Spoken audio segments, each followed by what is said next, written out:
Bueno, maestro, gracias por recibirme en su hogar. Esto es una conversación conmigo normal. Yo le preguntaría sobre qué fue lo que lo incentivó a usted a entrar en primer lugar al cine, per se. Aunque en el libro autobiográfico ya más o menos ya vi, pero cómo, en sus palabras, cómo fue. Bueno, yo estudiaba planificación y un amigo me preguntó, mira, ¿qué de verdad quisiera haber sido? Y yo le dije, pues cineasta, director de cine, le dije. Y dije, ay, ¿por qué no? Y entonces dejé la maestría en planificación, y me tiré a explorar el cine, pero en aquella época no era muy fácil. Cogí un curso de producción de cine en NYU, un verano, unos cursos que ellos daban. Y otros cursos aquí en Puerto Rico de guiones, de producción para televisión, etcétera, etcétera. Pero empecé a dar tumbo, como que no lograba entrar a la industria. Así es que o sea, busqué otras opciones dentro del cine. Y ahí apareció el taller de cine La Red. Que empezaste, porque en la década en que tú haces la transición, entonces de planificación, eso en los 70, ¿verdad? Sí, yo estuve en la escuela de planificación para el 76, 77 y después fue que en el 77 fue que empecé con la idea de hacer cine. Llegas al taller de cine de la red, ¿cómo? Pues una amiga mía, María Cristina, me dijo de que mira, este muchacho que quiere hacer un grupo de cine en Super 8, y pues nos vamos a reunirla en casa y pues fui a la reunión y por ahí comenzamos en el 82, me parece que fue eso. Ahí estaba María Cristina, ayúdame Eduardo Eduardo Canoa, Cánova, Canoa, Canoa, Oscar, ay, se me olvida el nombre, Oscar, y Waldo, Carlos Eduardo, Sánchez Eduardo Sánchez, sí. Carlos Malaver. Obvio, Carlos Malavé. ¿Cómo ustedes coincidieron como grupo? Ya cuando tú llegas, ellos estaban No, no, fue a la primera reunión, que fuimos todos invitados y pues empezamos ahí el grupo, teníamos como unas ideas afines, ansias de hacer proyectos. Yo tenía mi camarita Super 8 ya, pues por ahí empezamos. ¿Qué tú recuerdas de ellos? Por ejemplo, yo no sé nada de Eduardo ni de Eduardo, vi María Cristina y Carlos Malavé, posteriormente ya en el 90, por lo menos para mi generación, se van a Sí. destacar mucho como educadores y sus nombres los vamos a ver en actividades y cosas. Pero en el caso de Eduardo y Eduardo y de Oscar, Sí, pues Eduardo fue básicamente el fundador del grupo. Y Eduardo era de profesión bombero en el gobierno, en una base militar del gobierno norteamericano. Pero él hacía cine en sus ratos libres. Y entonces más lo conocí como cineasta que como bombero, ¿verdad? Obviamente. Y era una persona también muy generosa. Este, de hecho, él fue el que dio gran parte del dinero para terminar mi documental de Betance, de hace como 10 años ya, de algo, como pasa el tiempo. Este, eh, pues Eduardo era una persona muy generosa y muy entregada al cine Super 8. Este, pero ya pocos años después él dice que estaba explotado, que no podía más y se retira. Siempre siguió haciendo cosas en video y talleres que daba a niños y cosas así. Este, eh, Más o menos se mantuvo activo. Él murió hace como un año, pues, no sé, algo así. Entonces, a Waldo yo lo conocí por allá por el 78, 79, que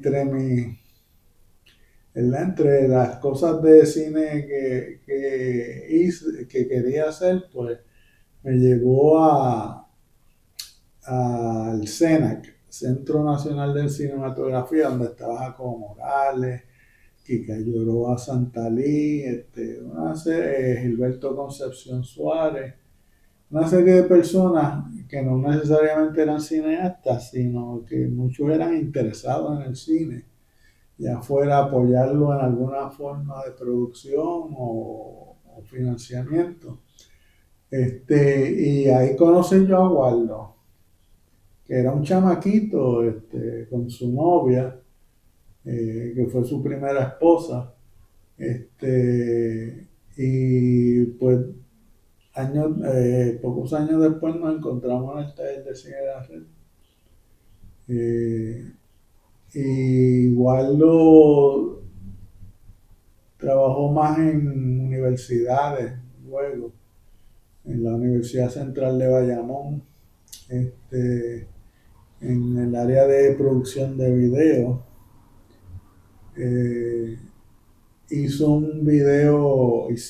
un video en el 99 sobre las protestas en Vieques, sobre los campamentos en Vieques. Entrevistamos a varias personas, entre ellas a Rubén Berrío. Sí, en pleno pico Sí, no, que con Rubén hubo una anécdota graciosa, pero eso es otra cosa. Este, pues ese video lo produjo la Universidad de Bayamón, que era de la Iglesia Católica, y lo dirigió Waldo o lo produjo. Esa fue la última vez que yo creo que lo vi. Después de eso se ha invitado a 2 o 3 actividades de cine pues relacionadas con lo que fue el taller de cine de la red, y él nunca ha aparecido, nunca, ni en Facebook. No sé qué es de la vida de él. Esa época en la que ustedes comienzan el taller de cine de la red, esa década, a finales de los 70, dentro de las pocas producciones que se hicieron, siempre se destaca porque Jacobo viene a hacer Dios los cría. Entiendo que Surinaga está empezando Saga Films o va por ahí No, el asunto. ya llevaba unos años. Ya le está. Y mayormente es publicidad lo que se está haciendo, ¿verdad? Sí. O sea, ustedes van como un grupo guerrillero. Yo los veo en mi película, es un grupo guerrillero de jóvenes que está cogiendo la cámara para hacer cine resiliente y también para abrirse paso en hacer cine en una no industria o un lugar donde todavía no hay quizás algo industrializado en términos del cine de ficción, porque es más la cuestión comercial de los comerciales y todo. Sí, bueno, en el caso de Saga Films, que originalmente fue Sandino Films, ellos abandonan la ideología de sandinista, por así decirlo, y se dedican más al cine comercial. Y entonces cambian su concepto de hacer cine. Ahí estaba Diego de la Tejera también, pero Diego se movió fuera del grupo cuando se quedó con Saga Films, pues Marco Surinaga, el otro que no me acuerdo el nombre. Roberto Gándara. Ajá, ese Roberto Gándara. Y ellos tenían un concepto más de cine grande, de cine de mucho dinero, de imitar las producciones hollywoodenses o norteamericanas. Y nosotros creíamos más en un cine guerrillero, por así decirlo. Y entonces, de hecho, ahí hicimos un corto en Super 8, nos grabamos en la cámara fija y en una discusión entre Polimarichal, Waldo, Eduardo y yo, creo que estaba Carlos Malavé, pues discutiendo sobre los conceptos de cine y qué cine era el que debía hacerse en Puerto Rico. Y hacemos una crítica a algunos de los cineastas de ese momento. Eh, ese corto hubiera sido interesante si existiera o se pudiera conseguir, pero ahí básicamente estaba la filosofía del grupo, ¿verdad? Expuesta. Eh, y pues no sé, básicamente era como una antítesis del cine que se quería, que se estaba haciendo en Puerto Rico o intentando hacer versus el cine que nosotros creíamos posible. Y que lo veo en el colectivo, por ejemplo, la mayor parte de los temas que pude ver con la filmografía y las cositas que, ¿verdad? Que tienen documentado y que he podido repasar, tienen mucho contenido regional, nacional, mucho contenido también social, que en cierta manera yo creo que Jacobo, no sé si con Dios los creo, obviamente lo tiene, no sé si con Nicolás Holder siempre lo va a ver, pero... No, pero Jacobo es otra cosa, porque Jacobo, aunque estaba en aquella generación, ¿verdad? Él venía de una larga carrera en televisión y en cine, como actor, pero Jacobo es clase aparte. Sí, mantiene ese, De hecho, nacionalismo, mantiene la identidad nacional. yo la primera edición del libro Historia del Cine Puertorriqueño, que se la dediqué a él, pues, pues era por algo, ¿verdad? Yo reconocía en Jacobo una fuerza distinta dentro del cine puertorriqueño. Y como bien dijo José Artemio, que en paz descanse alguna vez, Dios los cría es el año 1 de nuestro cine. Yo creo que está un poco exagerado, ¿verdad? Porque el cine la de Iberco también contribuyó mucho. Que somos así los boricuas, siempre nos gusta, somos dramáticos. Exacto. Mientras estás en Cine La Red, va a comenzar Cine La Red, estás con lo del libro. ¿Cuánto tiempo a ti te tomó? ¿Por qué te dio conocer el libro? Bueno, yo entré a la escuela de comunicación entre muchas otras cosas. De hecho, para entrar a la escuela de comunicación había que coger un examen y yo me levanté 2 o 3 veces. Fui al profesor que supervisaba a los estudiantes, ¿verdad? Que estaban tomando el examen y le dije, mira, esta pregunta está mal por esto. Y él la leía, ¿verdad? Miren, esta pregunta no la contesten. Porque en el examen de entrada a una escuela había errores. Son increíbles. Bueno, de todas maneras me votaron. Estuve como un año en la escuela de comunicación, estaba detrás de una novia.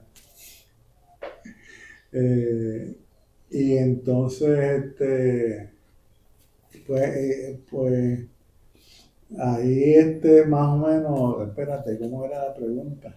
El libro suyo. Del libro, ok. Ahí fue que empezó, yo cogí una clase con Luis Trelle y él más o menos hizo una breve introducción a la historia del cine en Puerto Rico. Era la historia de los medios, pero había una parte de cine, otra de radio, otra de televisión, ¿verdad? Pues ahí me empezó mi interés y empecé a investigar en la biblioteca, en la hemeroteca de la Universidad de Puerto Rico. Y me estuvo fascinante lo que fui descubriendo, entonces ahí pensé en hacer un libro. Y lo hice un poco a la cañona, ¿verdad? De hecho, la primera edición, la portada del libro, la imprimí yo en serigrafía para montar entonces la tripa. Fue un trabajo bien artesanal. Por ahí debo tener una copia de esa El libro, película. la primera edición es del 80, ¿verdad? 81. No, del 84. 84.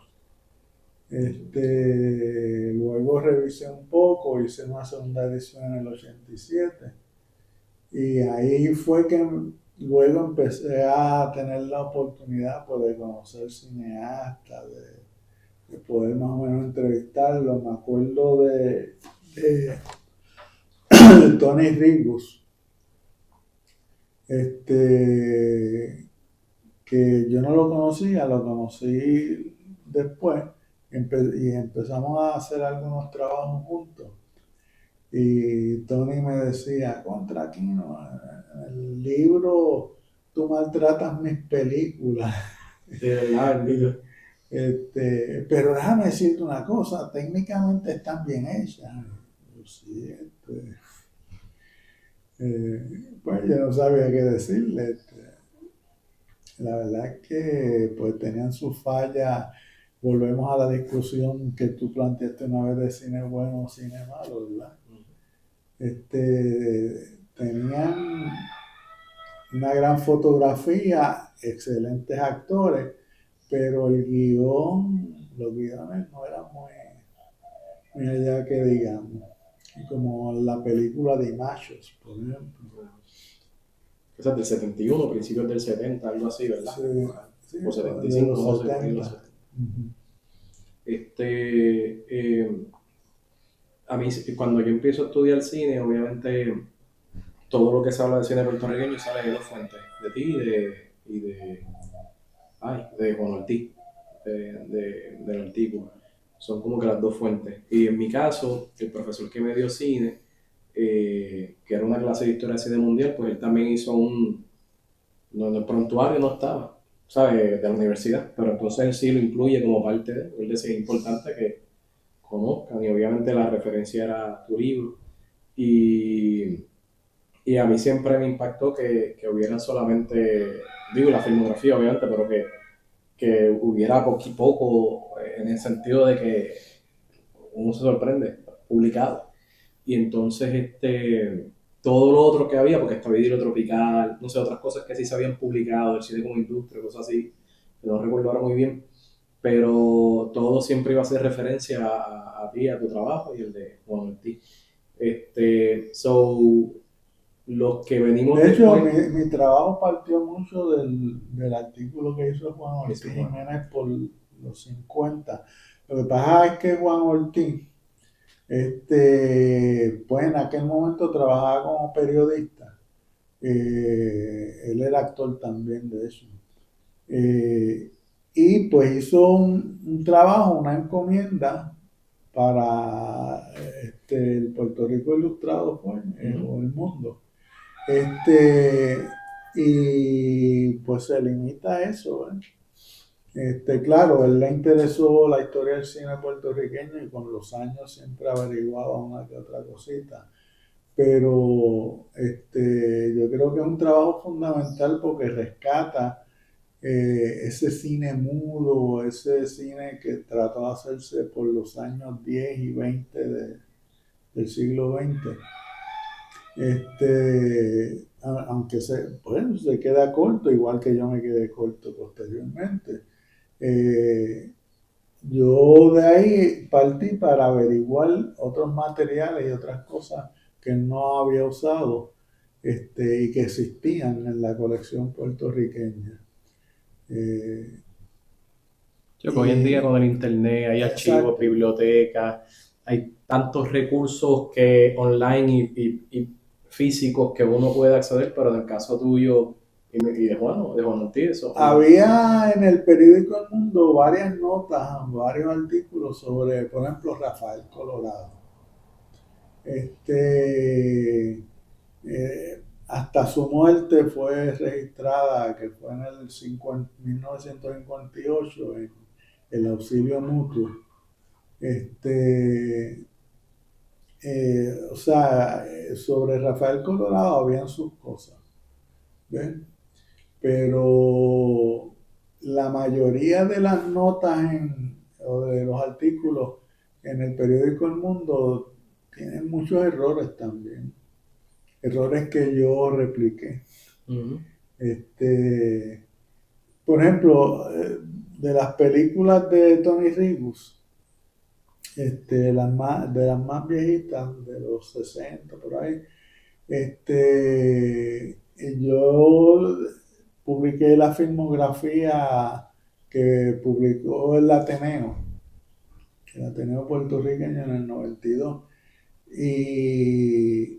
Y Tony Ribus leyó esa filmografía y me dijo, mira, aquí no, esta película no se llama así, se llama de esta otra forma. Y esto que sí lo otro, y así me señaló dos o tres de las películas. Claro, en Puerto Rico tenían un título, pero la misma película en otro país tenía otro título, porque dependiendo del mercado al que quisieran llegar, pues le cambiaban el título. Este, pues él me hizo varias correcciones, eh, pero la verdad es que era difícil en aquel momento sin los recursos que hay hoy día. No, y yo pensando también, yo tengo DVD, YouTube, VHS, pero también yo creo que cuando tú empezaste, ¿estaban ya los VHS o las cosas estaban Estaba complicadas? el VHS. Estaba ya. Pero las películas puertorriqueñas, muchas de estas, El obviamente no. VHS está desde los años 70 No sé. porque me acuerdo que mi padre compró un VHS en JCPenney, que duró mucho tiempo, se le dio pela y tuvimos la fiebre de ir a los videoclubs, que tampoco existen ya, alquilar películas. Y ahí logré ver un montón de películas que jamás iba a ver en los cines de aquí, ¿verdad? Pero era la época del VHS. Y del video análogo, estaban los formatos de 3/4, de 1 pulgada, después vino el beta digital, qué sé yo, y así por el estilo, tú sabes. Pero todos esos cambios fueron tan rápidos que creo que se perdieron muchos materiales pues, y había que pasar los materiales viejos a equipos, a formatos nuevos y eso dificultaba más la cosa. Ok. Este, cuando, cuando sale el libro, de, cuando finalmente lo publica, ¿te acuerdas el impacto que tuvo? ¿Sabes? Fue un impacto, obviamente, me imagino, inmediato, o Pues yo no me di el impacto, yo me entero por gente que lee el libro, que, ¿verdad? Mira que me sirvió mucho, esto, eso y lo otro, pero no es que fuera un bestseller. Ahora, la primera edición de 500 ejemplares se vendió completa. Que ahí tengo el libro La historia de la planificación en Puerto Rico, que se tiraron 1000 copias y ahí todavía tengo como 100. Y porque en la botadera aquí de la casa boté como 300. este, tú tenías, ¿sabes? ¿Cómo se destacaban cada uno de ustedes en el colectivo de la red? Porque, por ejemplo, de Poli Marchal, que quiero hablar ahorita, Poli trabajaba la animación, Carlos Poli, Manabe, yo Poli, no sé si ya estaba en la educación. no, Poli trabajaba en las artes gráficas. De la arte gráfica entonces pasó a la animación y, y trabajando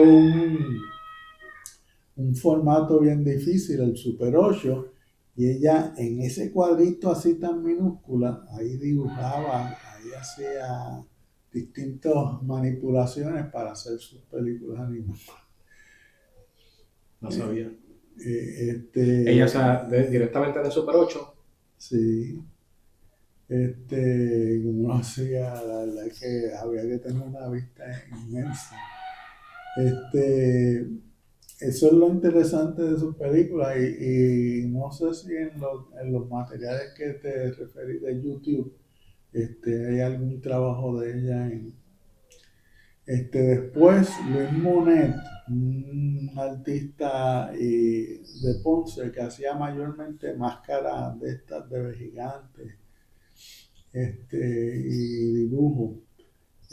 Pues él entró al cine animado y copió algunas técnicas de Poli también. Pero Monet se fue quedando ciego por la diabetes.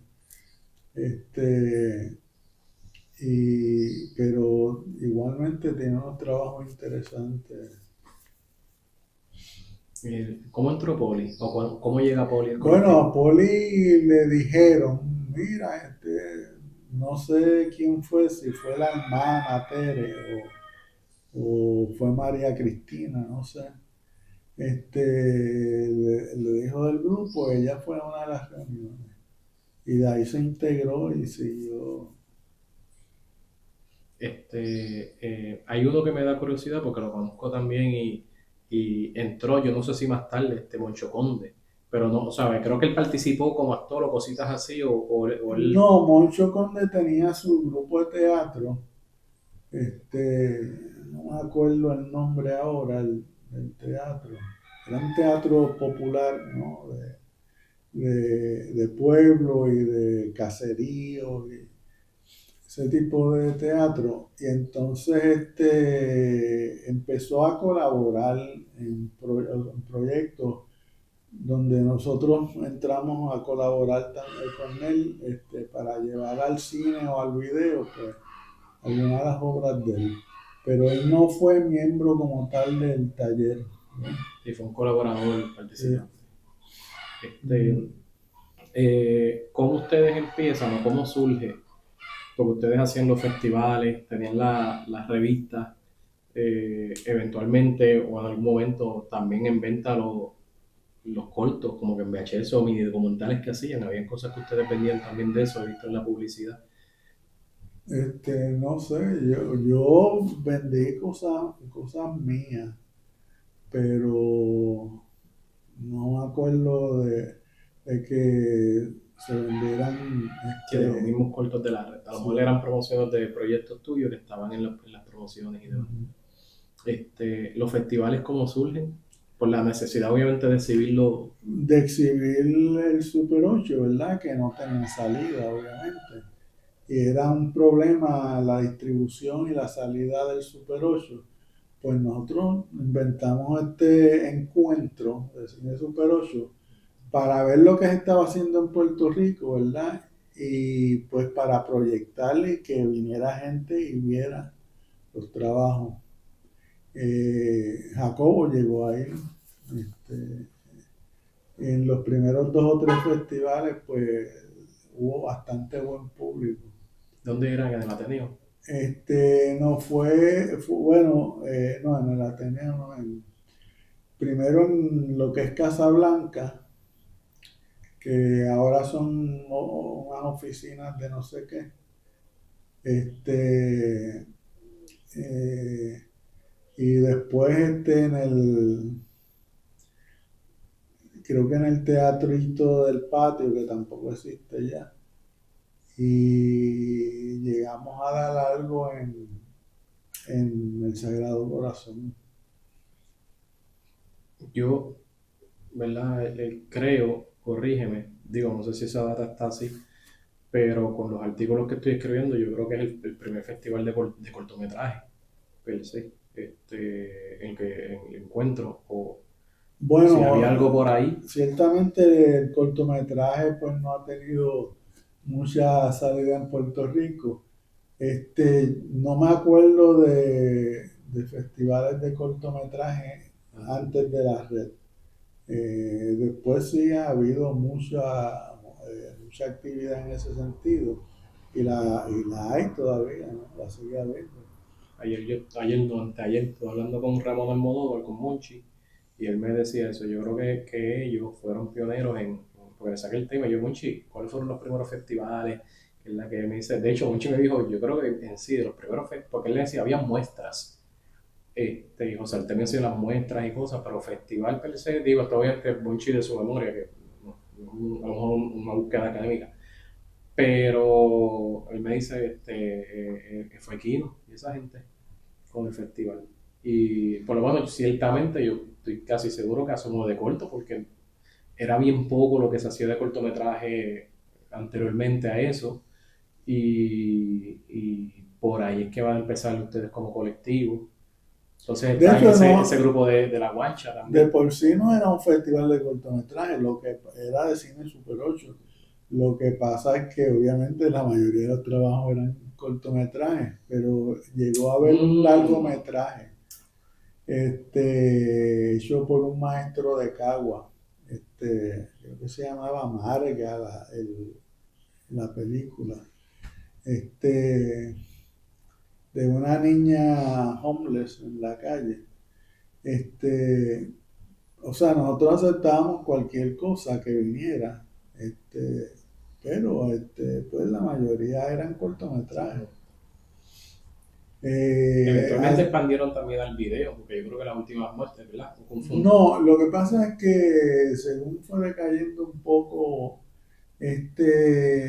el Super 8 y el video desarrollándose, yo por lo menos empecé a mezclar, filmaba en Super 8 y editaba en video. Mm, Las transferencias las hacía en Boston con el International Center for Super 8, algo así, de Bob Brodsky y Tony Treadway, este, que fueron fundamentales en ayudar al taller de cine de la red y ellos eran los que conseguían el financiamiento para los encuentros.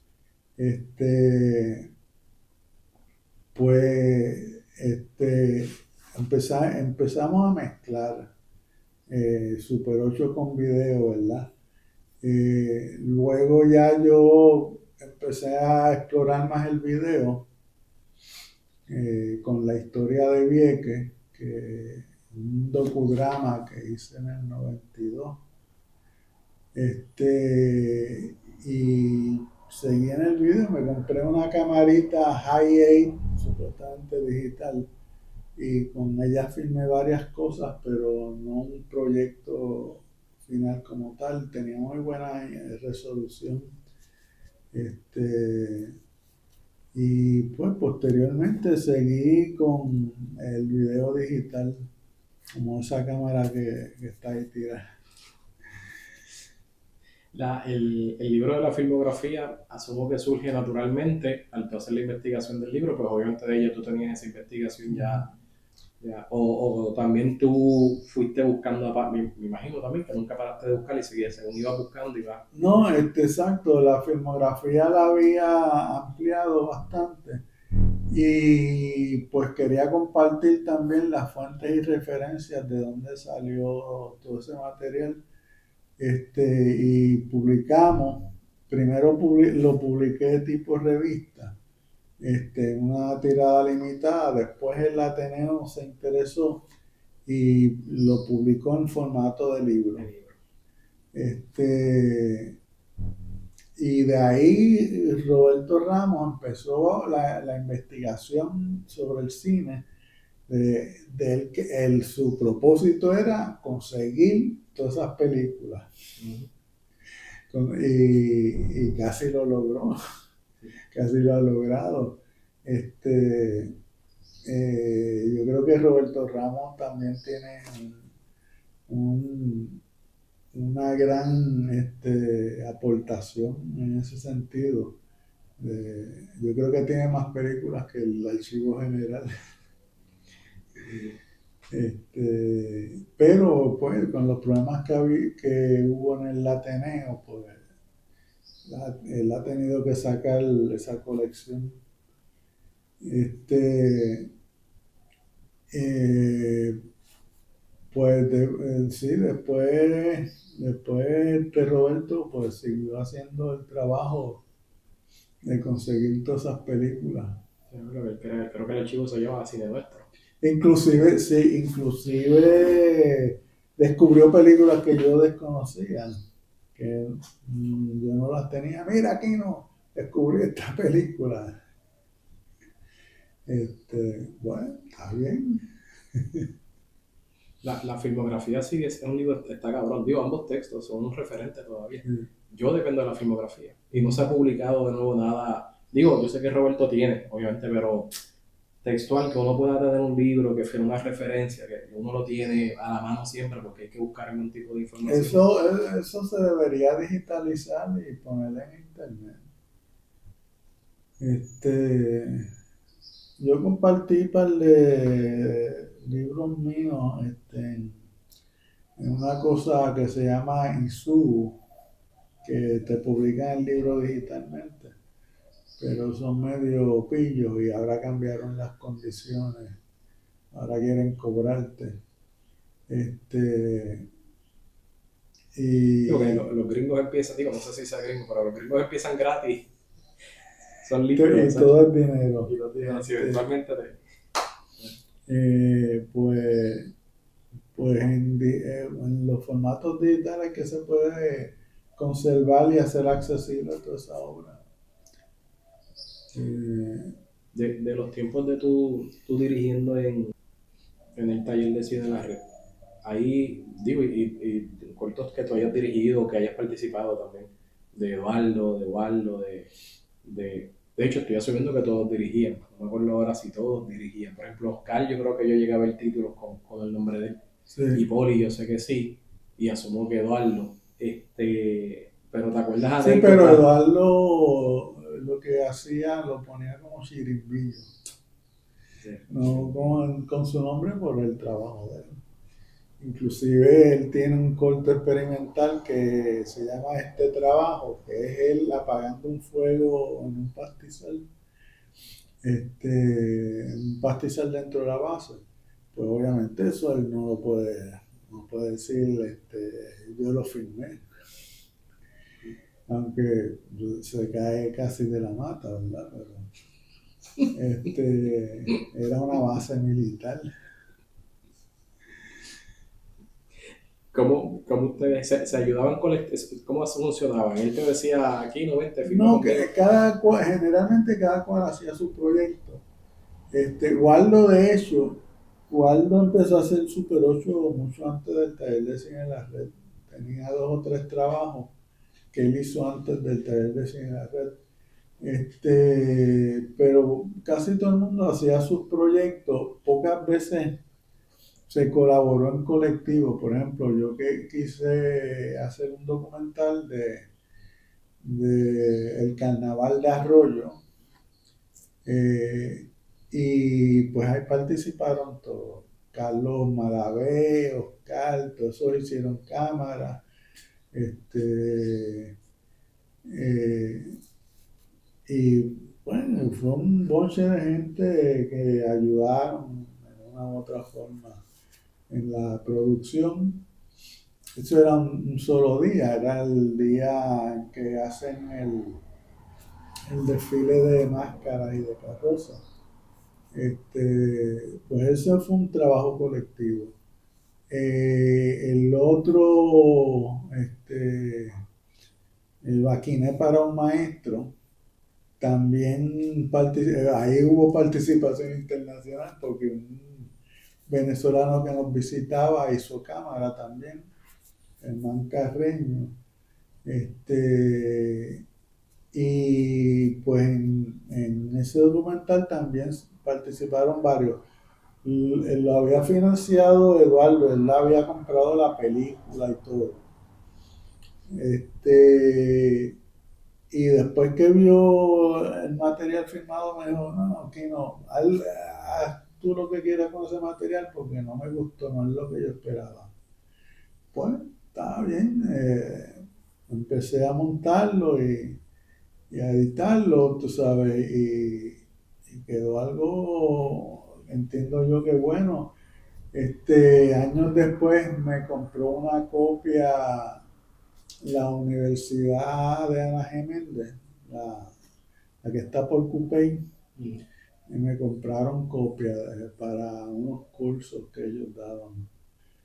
Este, pues, pues nada, fue el segundo proyecto que se hizo colectivo.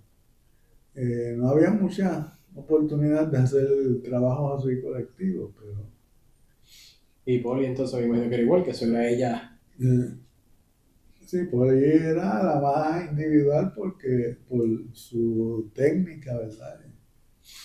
Hice otro trabajo que se llama Dos artistas de lo posible en la tierra de nadie. Que fue una entrevista a Poli Marichal y una entrevista a Luis Mujer comparando el trabajo de ambos.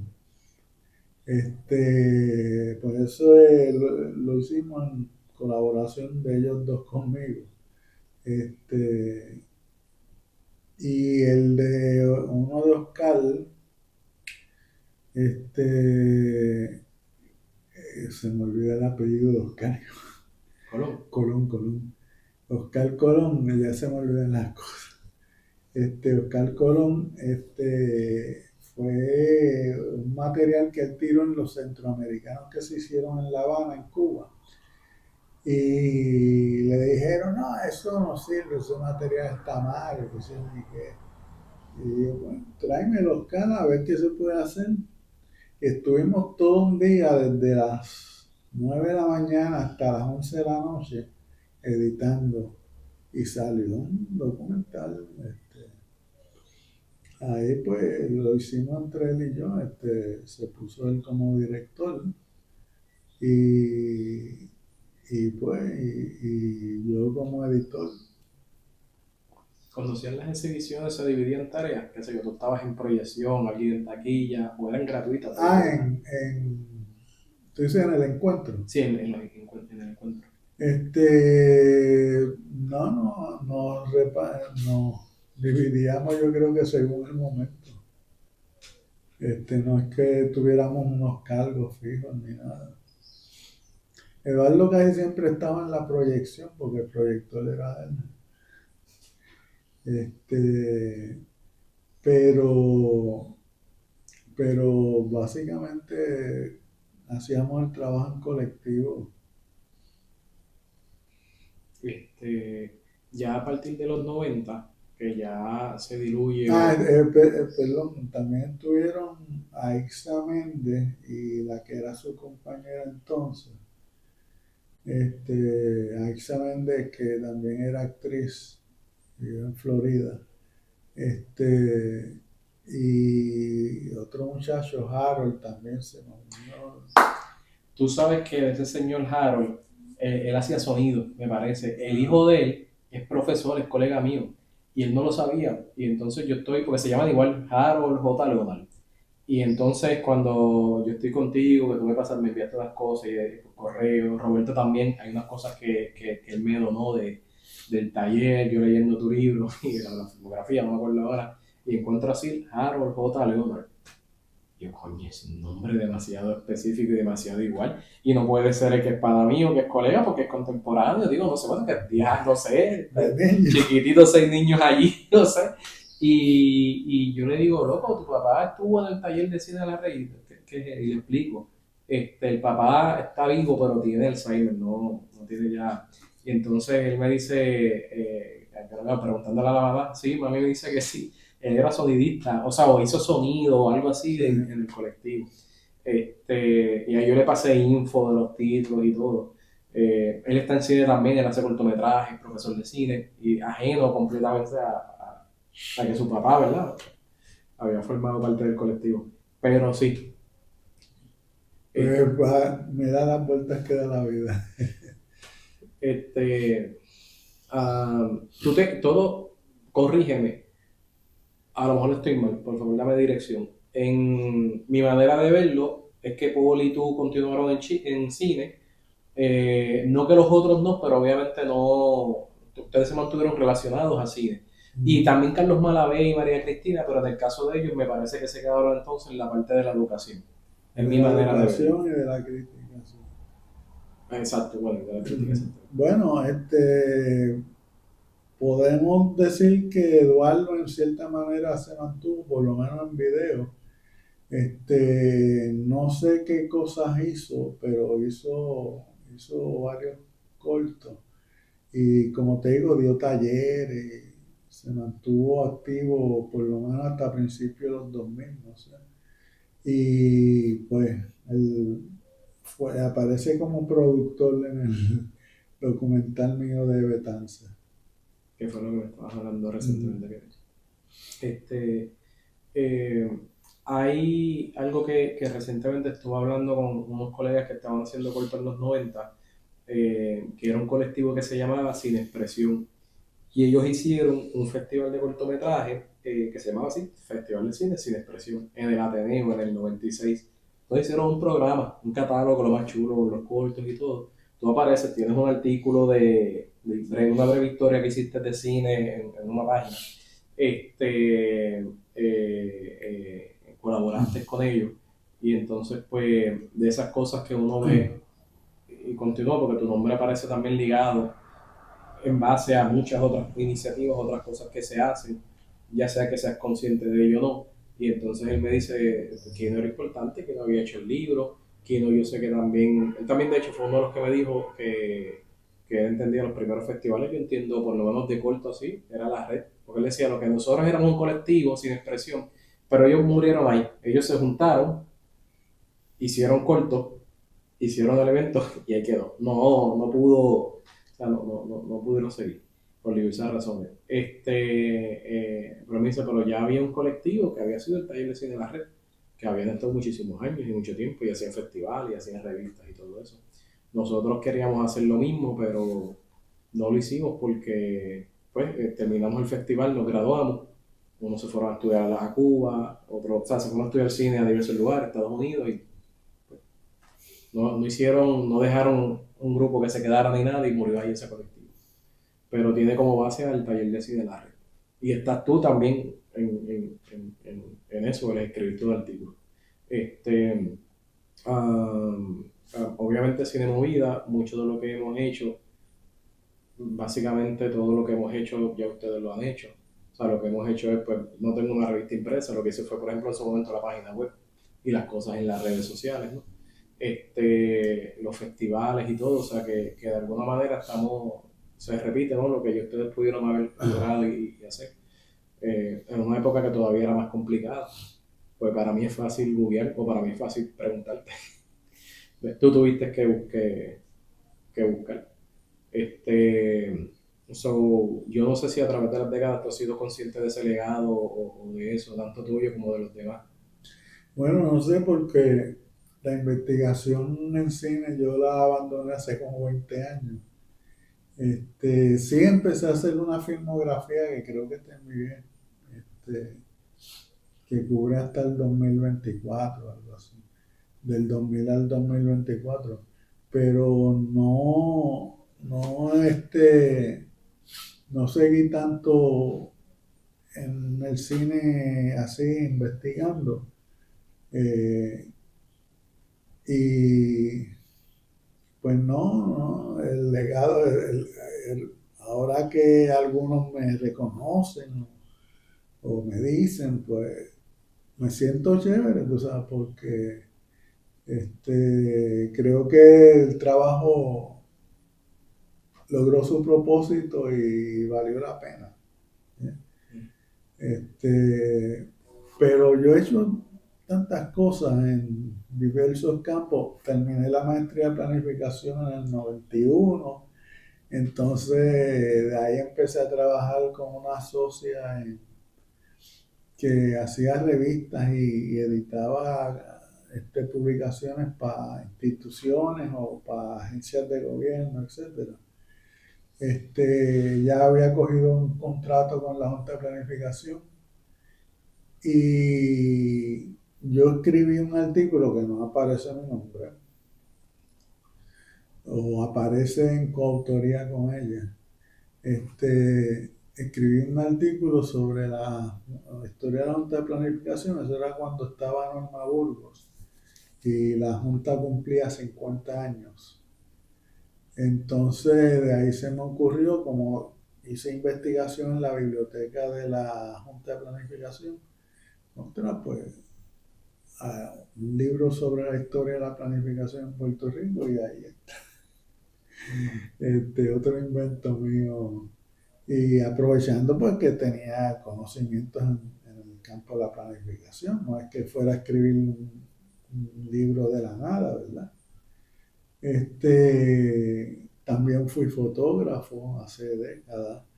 Este, y he hecho tantas cosas que ya casi no me acuerdo. De vez en cuando, obviamente todo eso está en la autobiografía mía, que creo que te envié. Sí, la tengo, muy chévere. Y me ayudó porque tienes la sección también Sí, a las redes, no sí. decir, me ayudó bastante. Pues, no sé, a veces uno pierde perspectiva, y además que no quiere vanagloriarse ni decir nada, porque hay una gran frustración en mi vida, y es que yo no hice el cine que yo quería hacer. Bueno, ahí tengo un proyecto en guión, Tropical Films, tengo Memorias del Postmodernismo, otro que El Árbol del Abuelo, otro que hice el guión lo hice hace cuando la pandemia, este, sobre, que es ficción, pero como dirigido a gente joven, ¿verdad? Sobre las salinas de Cabo Rojo, es una historia de ficción. Pues todos esos proyectos ahí muertos en el papel. Ahora se me ha ocurrido contra que con Tropical Films, que pensaba que iba a ser algo así como un cinema paradiso en el Caribe.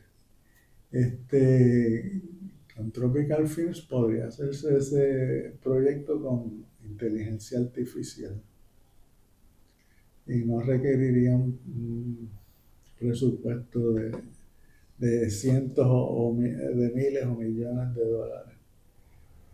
Yo digo a la gente a veces colegas, ¿verdad? Porque ya tú sabes que el cuando apareció el digital o aparecen estas nuevas cosas tecnológicas, a ver, siempre hay resistencia, hay resistencia.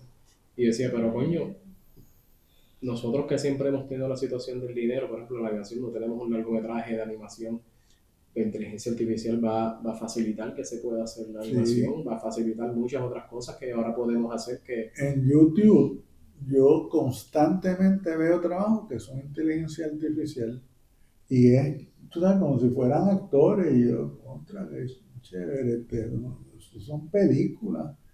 Obviamente no es un actor vivo, ¿verdad? Pero tú cogiste una foto de alguien y trabajas el concepto y desarrollas un personaje o desarrollas muchos personajes. La misma inteligencia artificial te los puede desarrollar, ¿verdad? Claro, usando tus criterios, la información que tú le des. Bueno, pienso que Tropical Film podría hacerse así, y traer a la vida a Nemesio Canales, a Llorén Torres, a Rafael Colorado, y hacer la película. En el guión yo pongo un personaje de ficción que es mi abuelo, que mi abuelo fue amigo de Jonas Torres y de otros poetas, tú sabes. Lo pongo en una escena, en una secuela, un personaje gracioso, ¿verdad? Del momento. Y que va a llevarle cosas a Llorén Torres para ayudarlo en la producción. Bueno, pienso que se podría hacer, no sé. El otro, Memorias del Postmodernismo, es un proyecto fácil con básicamente 3 o 4 personajes más. Estaba a destiempo porque Memorias del Postmodernismo pensaba hacer una especie de homenaje a Memorias del Subdesarrollo, la película cubana. Y pues ya se pasaron los 50 años de esa película. Este, pero bueno, la inteligencia artificial es otro instrumento que tenemos. ¿Cómo tuviste, todas mías? Este, porque obviamente cuando yo empecé estaba la transición del fílmico al digital. Y yo me acuerdo que había profesores y cineastas que en Puerto Rico y en el mundo también, que decían que el digital jamás sería cine, que eso ¿sabes? Y tuve profesores que lo dijeron así, el digital jamás será cine. Yo hubiera pensado lo mismo hace muchos años, pero yo creo que uno tiene que evolucionar. Y el cine es la manera en que lo haces, tú sabes. Plano contra plano, tú sabes, cuidar la estética, sobre todo la luminotecnia. Que el video digital a veces te facilita todo, porque tú pones una cámara en automático y casi siempre te retrata con la luz. Bueno, aquí mismo ahora, con el Sí, celular y exacto. todo. Pero aún así tienes que tener conocimiento. Y claro, uno, nostalgia, ay, contra de coger la cinta de película, así, verla, poder cortar aquí, editar. Y claro, y requería una destreza, por ejemplo, en el timing, en el tiempo, esta escena tiene que durar tantos fotogramas. Pues eso ahora te lo hace una computadora, ¿verdad? Pero tú tienes que tener conocimiento. Mira, quiero que dure tanto. Si no te gusta, vuelves para atrás. No, dale un segundito más o un segundito menos. Este, para lograr más o menos el ritmo o el largo de la escena que quieres, ¿verdad?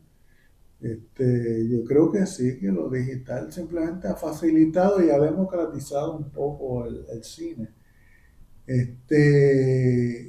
Y gran parte de las películas que se hacen hoy día en Hollywood son digitales.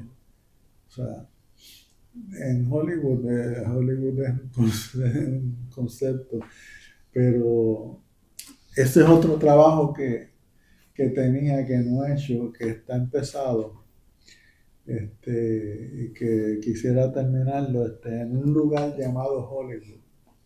Pero eso sería un libro escrito, este, en donde comienzo con que Hollywood sí es un lugar físico que existe y que fue el lugar donde se refugiaron los cineastas independientes cuando la guerra del cine, Sí, de los Cross Days, ¿sabes? sí, que los hicieron irse de Nueva York y del este de Estados Unidos a California, que era bien lejos.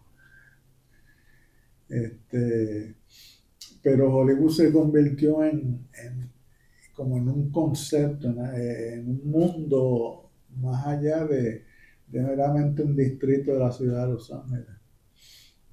Distrito que inicialmente fue una finca, que producía naranjas chinas. ¿Cómo tú ves ahora el cine en Puerto Rico? Pues yo creo que las perspectivas lucen bien. No es que vayamos a arropar el mundo con películas, pero yo creo que si en Puerto Rico logramos mantener una producción de 5 o 6 largometrajes, más los cortometrajes, que hay que conseguirle, ¿verdad?, una salida. En YouTube hay una buena opción. Este, pues yo creo que hay buenas perspectivas para el cine puertorriqueño, y los nuevos cineastas me parece que tienen una perspectiva bien distinta y unas actitudes diferentes, más disposición a colaborar, puede que alguno que otro, ¿verdad?, se guille o lo que sea, pero yo creo que son más buena onda que los cineastas de mi época. Cuando tuve, por ejemplo, el evento que hicimos en el Ateneo, mira, a mí, en el archivo, esa nueva generación, eh, eh, que se juntan, que fundan. Hay algo sí mucho de unidad, de los grupos y de conciencia de nosotros de unirnos. Y por lo menos sí yo he visto, viví parte, no sé, ¿verdad? Cómo habrá sido desde tu perspectiva, pero por ejemplo, a principios del 2000 el cine era bien hostil. O sea, yo como joven entrar a cualquier grupo era difícil y si entrabas era altamente hostil. Era gente como indeseado. Aunque eso no fuera la intención, como es publicidad y toda esa cuestión, hay un rush y a lo mejor eso no es la intención, pero uno lo siente así. Versus ahora que hay una cosa mucho más de bienvenida, antes, por ejemplo, sí, yo viví y cuando empecé y durante años, y yo no sé si hasta hace 10 o 15 años, todavía había una cuestión con los estudiantes un poco de, no, no me metas estudiantes aquí, no quiero estudiantes. Pues porque el fílmico y al principio el digital, un error cuesta tiempo, tiempo cuesta dinero, no podemos tener distracciones, ruidos, lo que sea. Y ahora no, ahora es, no, sí, sí, tráelo, vamos a buscar la manera de integrar y esa cuestión. Pero eso te lo comento porque lo mencionan más o menos ahora, o sea, puedes ver palpar con estas nuevas De generaciones. hecho, lo que señala en el film, porque cualquier errorcito se pagaba caro, eso también tiene que ver, pero yo creo que tiene que ver mucho con el que dirigía. Este, porque antes de cometer el error se puede primero ensayar y decirle haz esto, haz aquello. Pero sí, había un celo muy grande en aquella época, ¿verdad? Para dejar entrar gente nueva, eso es competencia. Eh, Esa yo creo que era la principal razón, que te veían como competencia, en un mundo que todavía era pequeño, ¿verdad? Hoy día casi cualquiera, y los jóvenes ya nacen con una mente cinematográfica, digo yo. Hoy día casi cualquiera hace cine. Este, Casi cualquiera hace bueno, cualquiera. En YouTube yo veo mucha gente, aficionados que no estudiaron cine, haciendo unos documentales cabrones, a veces videos de viaje, tú sabes, pero muy bien hechos, tú sabes. Este, eh, pues es cuestión de tener el deseo, el interés y el empuje, ¿verdad? Para hacer un proyecto.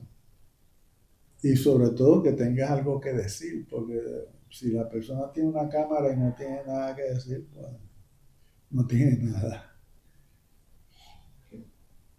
Bueno, maestro, gracias mil por su Bueno, tiempo, por atenderme gracias a como ustedes por esta entrevista.